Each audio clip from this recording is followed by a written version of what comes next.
함께 읽겠습니다. 예수께서 성전에 들어가사 성전 안에서 매매하는 모든 사람들을 내쫓으시며 돈 바꾸는 사람들의 상가 비둘기 파는 사람들의 의자를 둘러 엎으시고. 아멘. 기도하겠습니다. 하나님, 오늘은 고난 주간의 월요일을 보내고 있습니다. 주님께서 우리를 위하여 십자가에 달려 죽으신 그 크신 은혜가 우리 가운데 회복되게 하여 주시고, 우리의 신앙과 우리의 삶이 주님의 십자가 덕분인 것을 깨닫게 해 주시고, 저 십자가가 그냥 무겁고 두렵고 무서운 것이 아니라 나에게 은혜요, 나에겐 사랑이요, 나에겐 증거가 되는 놀라운 은혜의 한 주간이 되도록 은혜를 베풀어 주옵소서. 우리 귀한 믿음의 성도들, 또 특별히 이 새벽을 깨우며 기도하는 믿음의 백성들에게 한량없는 십자가의 은혜를 가득 부어 주옵소서. 이 시간 하나님 범사에 감사하여 드리고, 또 일천번제로 드려지는 예물을 기뻐 받으시고, 주님, 이 고난주간 한 주간 살아갈 때, 또한 4월 한 달에 살아갈 때 하나님의 놀라운 은혜가 십자가의 은혜와 더불어 있게 하여 주옵소서. 함께 하실 것을 믿사오며 예수님의 이름으로 기도올리옵나이다. 아멘. 우리가 매번 강조하고 또 반복적으로 얘기해도 정말 부족함이 없는 이 고난 주간의 한 주간의 은혜입니다. 종려나무 가지를 흔들고 또 예수님을 환영했던 일들은 바로 어제였던 일이었습니다. 사람들이 예수님이 예루살렘에 오신다는 이야기를 듣고, 또 마침 6월절이었기에 6월절 성전에 가서 또 하나님 앞에 나아가려고 했던 그들이 예수님의 어린 나귀를 타고 오시는 그 모습을 보고 모두 다 달려들어서 호산나 다윗의 자손이여, 호산나 호산나 외쳤던 그런 날이 바로 어제였습니다. 이제 오늘은 이 고난 주간을 주님께서 본격적으로 걸어가시면서 첫 번째 행하셨던, 어떻게 보면 예루살렘 성에서 이들에게 또 우리들에게 보여주셨던 첫 번째 일이라고 할 수 있는 사건입니다. 그게 바로 다름 아닌 성전을 깨끗하게 하셨던 일이었습니다. 성전은 우리가 다 아시다시피 하나님이 거하시는 거룩한 곳입니다. 그러면 당연히 하나님 거하시는 곳이니 깨끗하고 정결해야죠. 근데 어제도 이제 오후에 말씀드렸지만, 교회는 또 사람이 모이는 것은 사회의 집약적인 모습이 드러나게 되어 있어요. 그러면 우리가 생각하고 있는 사회 현상들, 우리가 좀 안타깝게 여기고 이거 이래서 정말 우리나라 큰일 나겠다 하는 사회 현상들이 교회 안에 없을까요? 그렇지 않다는 것이죠. 교회 안에 있다라는 겁니다. 대형 교회면 대형 교회, 작은 교회는 작은 교회, 다 어떤 그런 그들만의 사회적 이슈가 또 교회 안에 병들어가는 요소들로 자리 잡힐 때가 있다라는 것이죠. 그래서 예수님이 이 성전에 가실 때마다 성전에서 벌어지는 일들을 보시고 너무 참담한 마음을 가지셨어요. 즉 성전은 정말 말 그대로 하나님 임재하는 곳이고 거룩한 곳이고 하나님을 만나는 곳입니다. 우리 성도님들 이 새벽에 왜 나오셨습니까? 하나님 만나고 하나님께 기도하고 또 이 예배의 당이 온전히 하나님 앞에만 나아가는 그 이유 아니겠습니까? 그런데 성전을, 교회를 강도의 소굴로 만들어버린 일들이 일어나고 있었다는 것이죠. 우리 12절과 13절 두 절 말씀 한번 보겠습니다. 예수께서 성전에 들어가사 성전 안에서 매매하는 모든 사람들을 내쫓으시며 돈 바꾸는 사람들의 상가 비둘기 파는 사람들의 의자를 둘러 엎으시고, 그들에게 이르시되 기록된 바 내 집은 기도하는 집이라 일컬음을 받으리라 하였거늘 너희는 강도의 소굴을 만드는도다 하시니라. 예수님께서 성전에 들어가자 성전 안에서 편리하게 만들었던, 그러니까 즉 멀리서 이 양과 염소나 뭐 재물을 가지고 와서 정말 하나님 앞에 온전하게 드려야 되는데, 이들은 어떻습니까? 성전을 온전하게 예면을 드리는 것이 아니라 편리한 방법으로 바꿨습니다.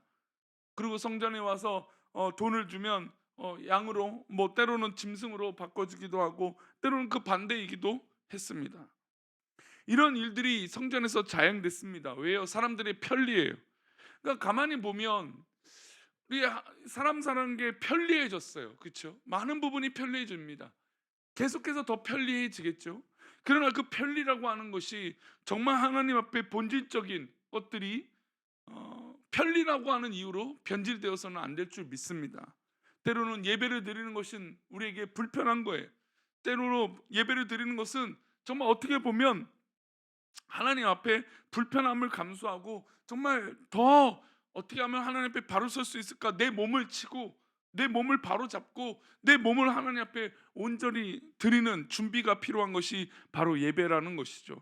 그런데 어느 순간부터 자꾸 편리한 방법으로 예배를 바꿔 나가는 것이죠. 주님께서 그것을 보시고 참담한 마음이 드셨습니다. 그리고 13절에 말씀하신 것처럼 그들에게 이르되 기록된 바 내 집은 기도하는 집이다. 즉 교회는, 성전은 어떤 집입니까? 기도하는 곳이에요. 예배하고 기도하는 집인데 이 사람들이, 예수님이 화가 나셨던 그들이 강도의 소굴로 만들어 버렸다는 것이죠. 고난 주간에 예수님께서 성전을 청결하셨다는, 성전 청소를 하셨다는 것은 의미가 있습니다. 즉 우리 또한 역시 예수님을 믿기 때문에 성전에 모이는 자들 아닙니까? 그런데 우리 가운데 가장 먼저 자정해야 되는 건, 성전은 바로 기도하는 곳으로 바꿔야 된다는 겁니다. 교회는 성공하는 곳이 아닙니다. 교회는 뭔가 뭐 인간과 인간의 어떤 그런 관계들만 있는 것이 교회가 아닙니다. 교회는 기도하는 곳이고, 교회는 하나님을 만나는 곳이고, 교회는 신앙생활을 하는 곳입니다. 모든 것들이 다 우리 하나님 믿음 안에서 우리의 삶의 결정들이 바로 교회 안에서 있어야 되는 것이죠. 그러니 모였을 때 우리는 기도하는 것이고, 흩어졌을 때 우리는 복음을 전하는 것입니다. 이게 무슨 교회를 위해서는 것이 아니라 바로 본인 자신을 위한 것이죠. 바로 본인이 예배하는 곳, 하나님을 만나는 것, 하나님을 위해서 쓰임 받는 것, 그것이 바로 교회의, 그리고 성전의 목적이기 때문이에요.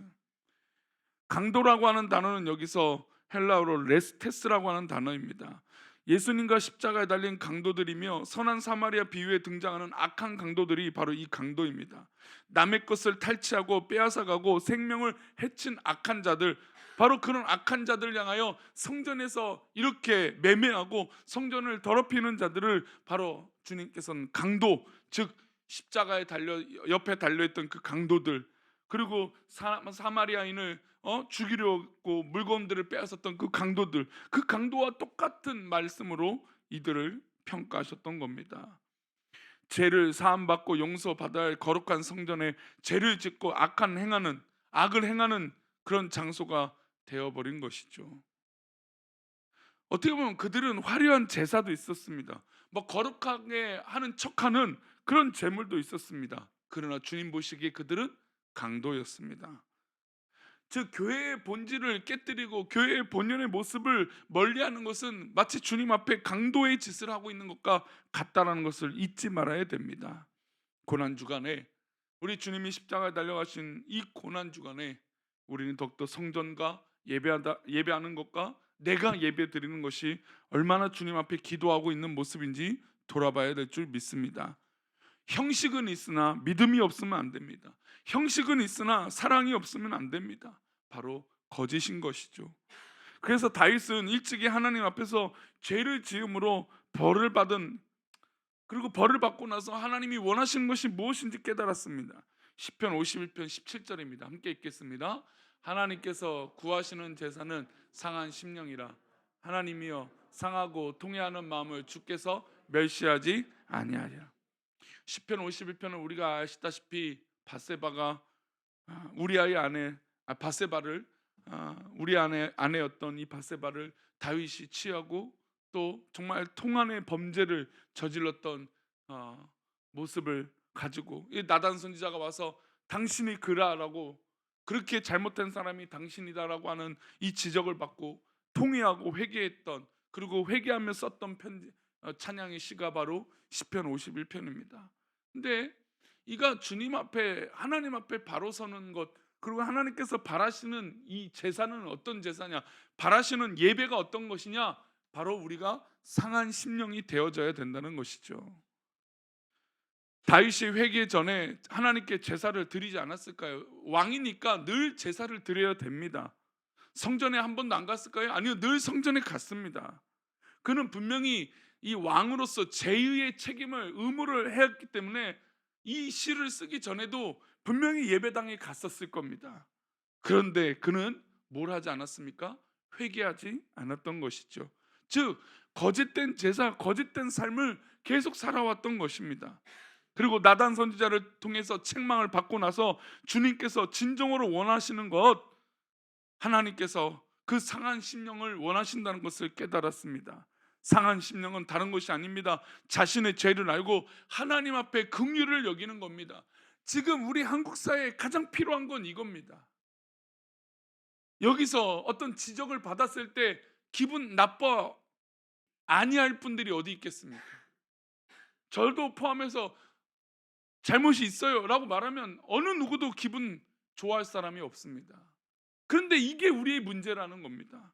하나님 앞에 우리의 죄를 알고, 내가 하나님 죄인입니다, 내가 부족합니다, 내가 연약합니다, 하나님 나를 긍휼히 여겨 주시옵소서, 내가 믿음으로 살기 원합니다, 하나님 나를 살려주세요, 이렇게 긍휼한 마음으로 하나님 앞에 나아가야 되는데 우리는 이런 상한 심령이 되지 않고 오히려 더 당당한 모습이 우리 가운데 있다라는 것이죠. 아마 이 성전에서 물건을 팔아서 예수님 앞에 혼이 났던 이 사람들도 뭐 이후에도 나오지만 이들은 오히려 예수님 앞에 또 큰 소리를 칩니다. 이게 뭐냐? 이런 잘못된 것이 뻔한 잘못임에도 불구하고 그 잘못된 것을 이야기 들었을 때 지금 시대는 긍휼을 바라지 않아요. 나는 문제 없다, 나는 괜찮다. 즉 하나님의 뜻보다 자신의 자존심, 자신의 자아, 자신의 생각이 더 옳은 사회가 되어버렸기 때문이에요. 그러나 주님께서 바라시는 제사는 바로 상한 심령이 되는 것입니다. 하나님, 내가 죄인입니다. 하나님, 내가 하나님의 긍휼이 필요합니다. 예수님 당시 예루살렘은 화려한 제사도 있고 율법도 있었지만 진심으로 하나님 앞에 긍휼을 구하며 기도하지 않았습니다. 그들의 제사는 거짓이었고 그들의 거룩한 삶은 무의미한 수고였습니다. 예수님이 이 일 이후에 어떤 일을 행하시는지 보면 예수님이 어떤 의도로 계속해서 이 사건 또 이 일들을 바라보시는지 알 수 있습니다. 이어서 나온 바로 이어진 말씀이에요. 14절 말씀입니다.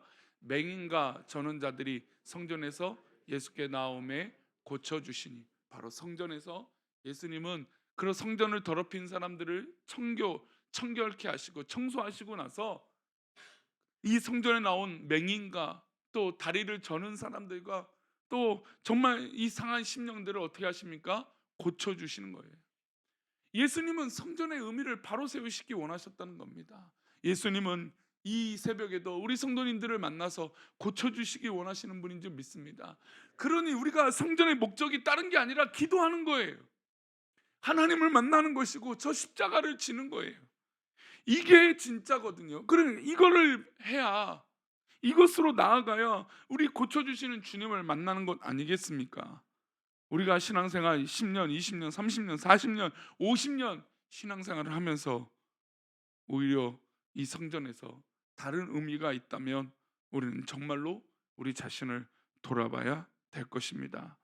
십자가의 길을 걸어가시는데도 주님은 진정한 이 성전에서 병자들을 고쳐주시고 그들을 변화시키기 원하셨습니다. 4월 한 달 동안 주님께서 기뻐하시는 삶이 우리 성도님 삶 가운데 이루어지기를 축복합니다. 그리고 성전에 나와 기도할 때마다 주님께서 기뻐하시는 기도가 되어 주시기를 기도합니다. 정말 하나님께서 기뻐하시는 기도가 오히려 이 고난 주간에 넘치기를 축복합니다. 저 십자가를 바라보며 정말 낮아진 기도가, 긍휼을 바라는 기도가 여러분 우리 성도님들 가운데 있기를 축원합니다. 그러나 반대로 말씀드린 대로 제사장들은 어떤 행동을 합니까? 바로 이어진 말씀이에요. 15절과 16절인데요. 함께 읽겠습니다. 대제사장들과 서기관들이 예수께서 하시는 이상한 일과 또 성전에서 소리질러 호산나 다윗의 자손이여 하는 어린이들을 보고 노하여 예수께 말하되 그들이 하는 말을 듣느냐? 예수께 이르시되 그렇다. 어린아이와 젖먹이들의 입에서 나오는 찬미를 온전하게 하셨나이다 함을 너희가 읽어본 일이 없느냐 하시고, 대제사장들과 서기관들, 그 당시 오히려 예배를 잘 드린다라고 하는 저 사람들이 오히려 하나님, 우리 주님을 더욱더 공경에 빠뜨리고 공격하고, 결국 이들은 변해서 예수님을 십자가에 못 박으라고 앞장서고 그렇게 재판하는 사람들이 되어버립니다. 그러니 우리가 성전에 나와서 뭐 여러 가지 일을 하기 전에 우리 안에 더러운 죄를 제거해야 됩니다. 주님께서 기뻐하시는 이 성전이 깨끗한 의미가, 우리 귀한 성전도 깨끗해지고 우리 성도님들의 스스로의 영적인 자신의 성전도 깨끗해지시고, 또 우리 주변에 있는 모든 영적인 관계도 깨끗해지는 이 고난주간에 성전 척결에 되시는 첫 번째 일들이 우리 성도님들 삶 가운데 이루어지기를 축원합니다. 4월입니다. 고난주간으로 시작하는 이 귀한 한 주간에, 또 이 귀한 이 4월의 한 달에 우리 성도님들 삶에 또 기도하는 모든 바가 하나님 기뻐하시는 놀라운 은혜의 기도의 자리가 되시기를 축원합니다. 그렇게 4월 한 달 승리하십시오. 아멘. 기도하겠습니다. 전능하신 하나님, 감사합니다. 우리를 위하여 저 십자가를 지시며 우리를 회복시켜 주시되, 특별히 성전의 의미를 회복시켜 주시고, 이것은 기도하는 집이라 주께서 말씀하여 주신 줄 믿습니다. 하나님, 우리가 다른 것 아니라 주님만 바라보고 진짜 믿음의 성도들 되게 도와주셔서 우리가 신앙의 삶의 모습으로 살아가는 것이 아니라 신앙 그 자체가 되게 해주시고, 가식적인 모습이 아니라 진짜 믿음으로 변화된 정말 신앙의 삶이 우리 가운데 있을 수 있도록 복을 내려주셔서 4월 한 달 하나님, 우리가 시험에 들지 않게 하시고 4월 한 달 어디 있든지 믿음으로 승리하게 하여 주시고, 4월 한 달 내 자신의 모습이 드러나는 것이 중요한 것이 아니라 주님의 십자가를 붙들고 나아가는 그런 거룩한 그리스도의 향기가 드러날 수 있도록 복을 내려 주옵소서. 우리 귀한 성도들에게 한량없는 은혜를 부어주셔서 정말로 주님 바라시는 놀라운 은혜가 우리 가운데 있게 하여 주옵소서. 우리를 지키시고 정말 이 4월 한 달이 하나님의 풍성한 은혜 가운데 살아가기 원하며, 또 혹이나 어려움 당한 자가 있습니까? 하나님 그를 긍휼히 여겨주시고, 또 필요한 것들이 있습니까? 주님 채워주시고, 병약한 것이 있습니까? 주님 나사렛 예수의 이름으로 치료하여 주시옵소서. 우리의 관계와 우리의 모든 것을 주의 뜻 가운데 인도하여 주시며 붙들어 주실 것을 믿고 감사하고, 4월 한 달도 승리하게 하시는 예수 그리스도 이름으로 기도 올리옵나이다. 아멘. 하늘에 계신 우리 아버지요, 거룩히 여김을 받으시오.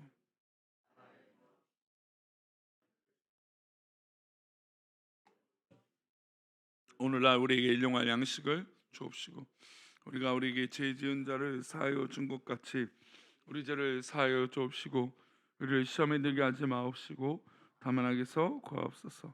대개 나라와 권세와 영광이 아버지께 영원히 있사옵나이다. 아멘.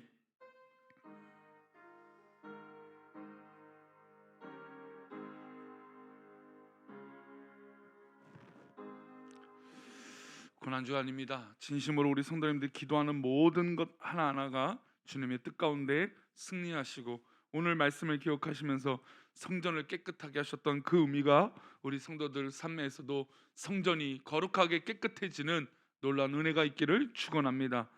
특별히 4월 한 달에 생일자나 또 기도 제목이 있으신 분들은 앞으로 나오시면 우리 안수하는 시간을 갖도록 하겠습니다.